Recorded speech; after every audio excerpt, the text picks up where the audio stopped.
Hello, I'm Stephen Matchett, and this is Future Campus, where we ask people who know what's going on in higher education and training, what's going on? Tim Winkler from Future Campus and Twig Marketing. Good morning, sir.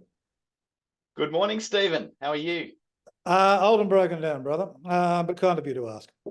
Tim, I've got you. You're here today to discuss how recruiters and brand builders are now in a world which is less fragmented than atomized. There's a newish report from the Australian Communications and Media Authority which makes no bones about bad news for education marketers who are still spending on free-to-air TV and investing time in mass media comms.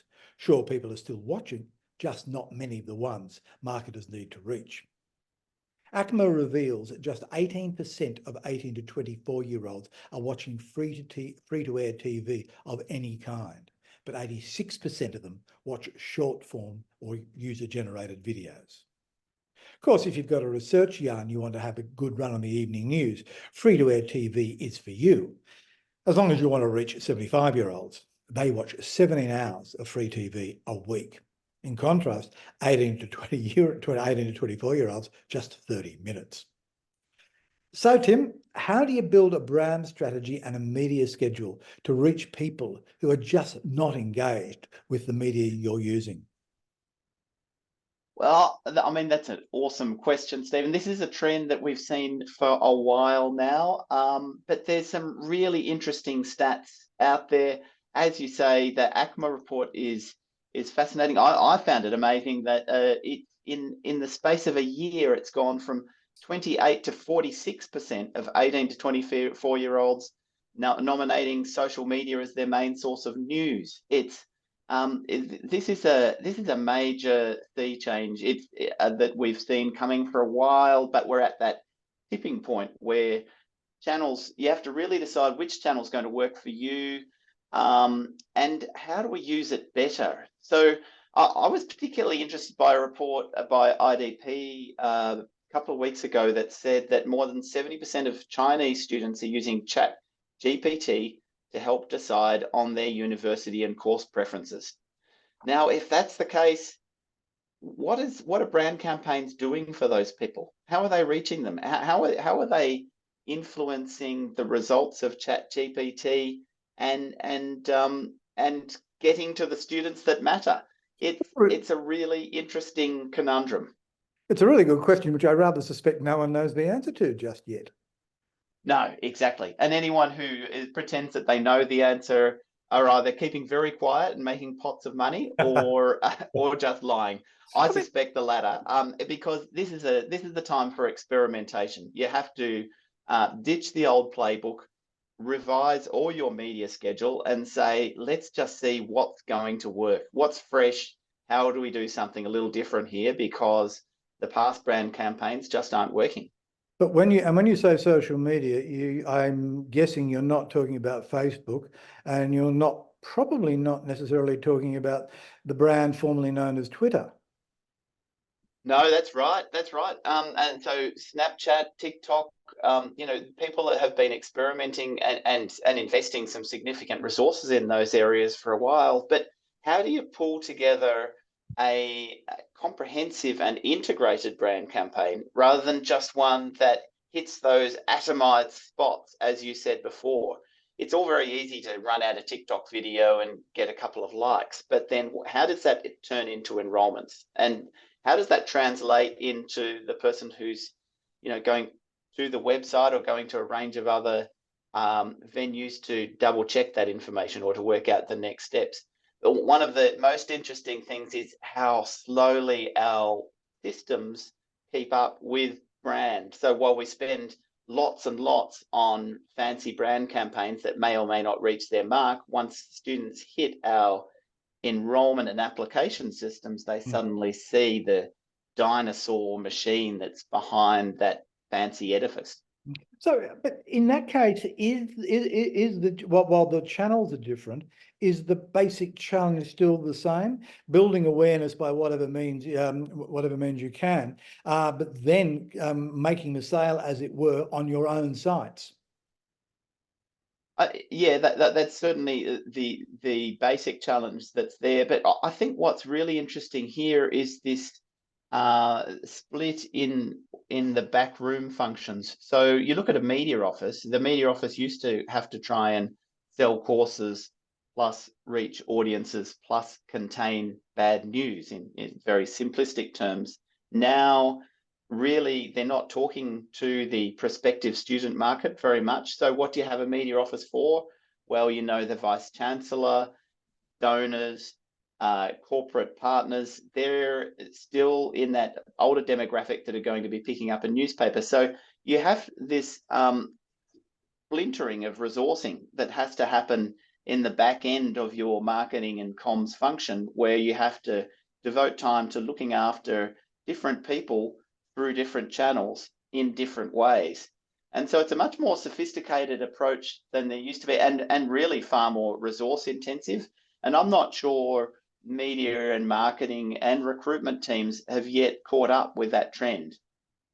Excuse me. But cheaper in some ways.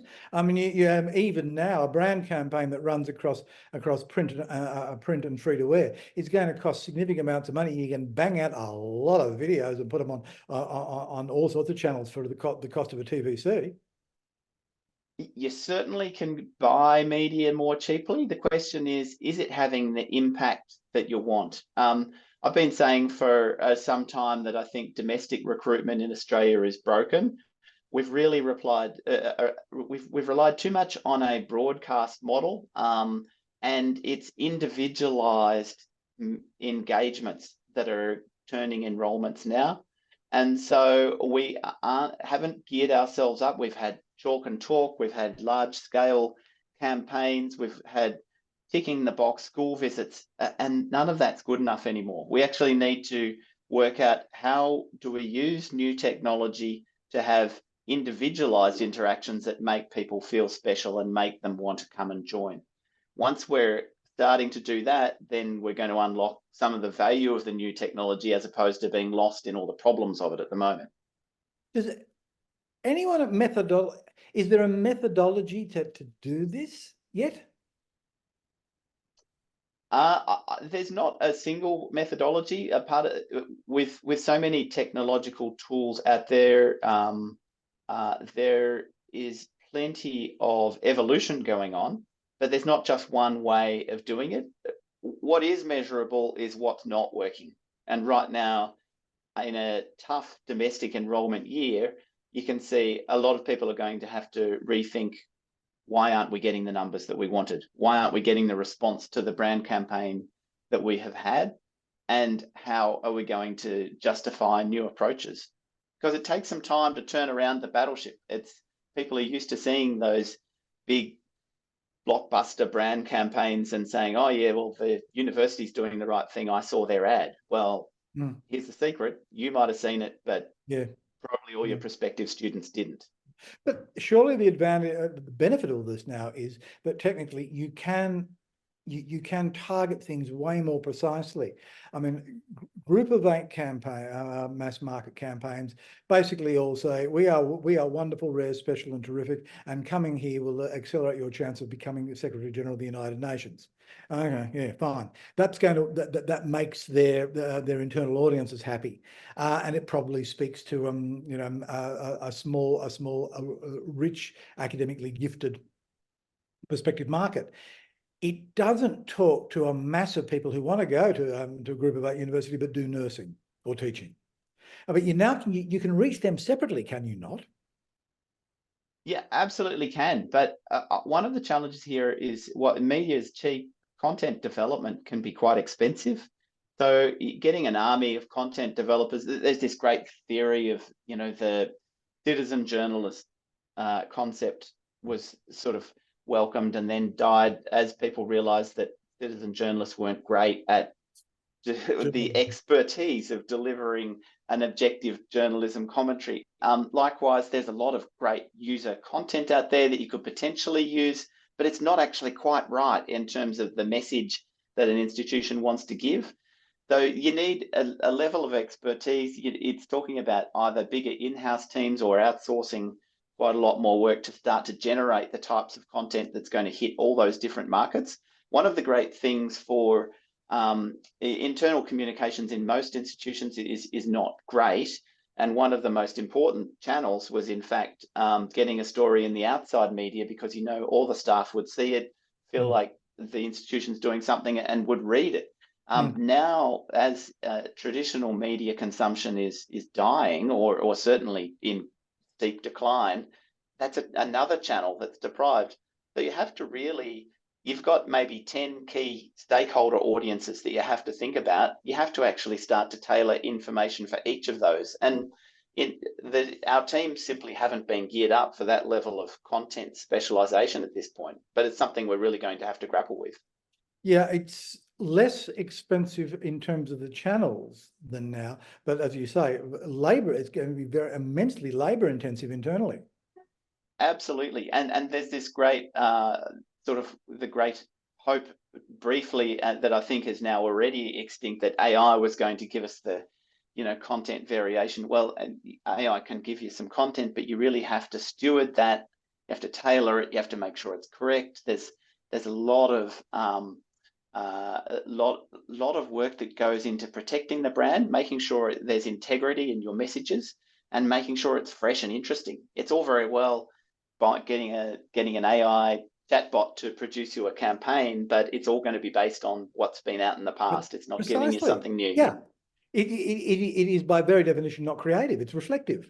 Absolutely. Absolutely. And until we have those, and I'm sure those bots are being worked on as we speak, but until we have those, there's still a lot of work to be done for marketing teams. So what do they do? What do if free-to-air TV is really, in a lot of ways, just a complete waste of money for them now in terms of conventional advertising, what do you do? Well, we've seen this in the HR area for quite some time, where there's been this sort of addiction to spending on large format print ads, which are often hideously expensive and have very little impact, but they satisfy some internal stakeholders who say, oh, well, that's the way we've always done it. We actually need to get buy-in for a change in process. Brand is not just satisfying the marketing department, it's satisfying the VC's office, the dean's office. It's keeping the staff happy, knowing things are going on. So these there needs to be a greater literacy and awareness of how the market is changing, how we can communicate better. And it all comes down to evidence-based campaigns. They're harder to do. They don't just run off sort of institutional vanity. They actually work off statistics and real information.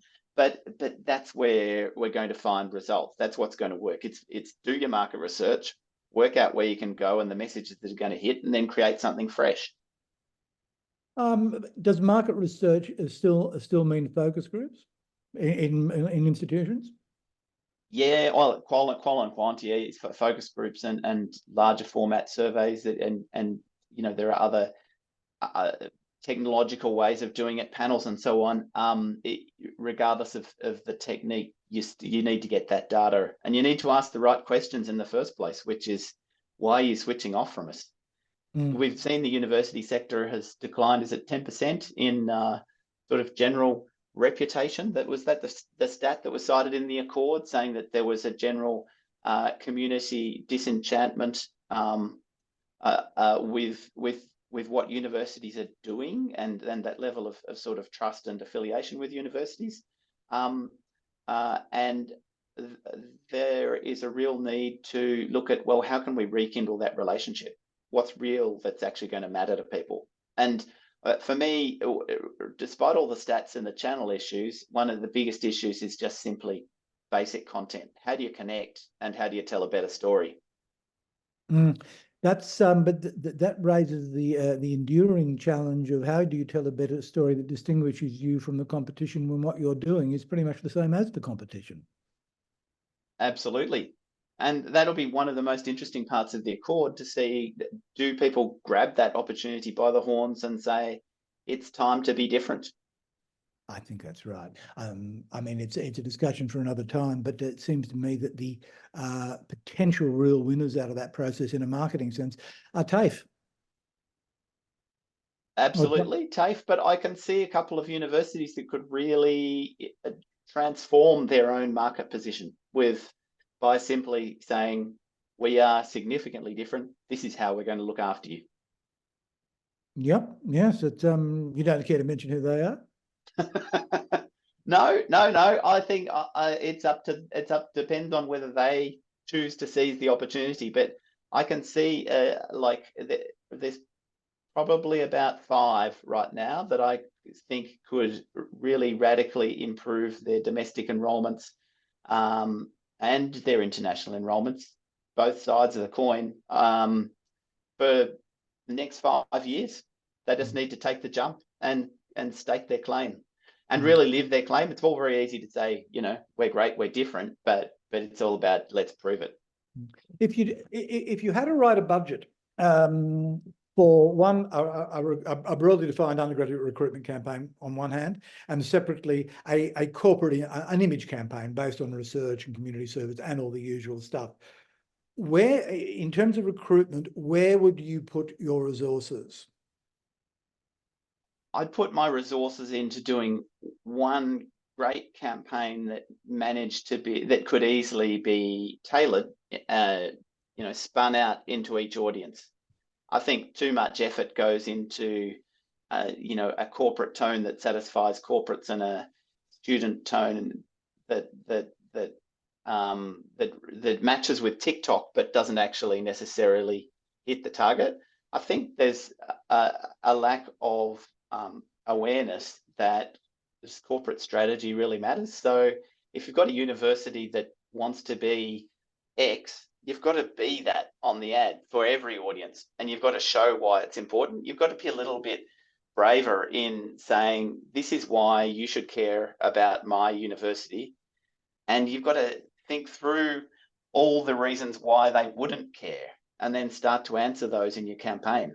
It's too much to say, oh, let's just do a pretty campaign and hope that cuts through. It's not good enough anymore. What about the corporate campaign? One of the great, how do I phrase this? The big problems universities think they've got is the fact that there is a lack of awareness of their research and why it's important and why it needs funding. And research campaigns largely consist of saying, here is person X in the lab and they're going to cure all known diseases. And there's just so much of that, no one pays any attention to it. Where do you, messages aside, where do you spend your money to reach people who actually care about that and can influence it?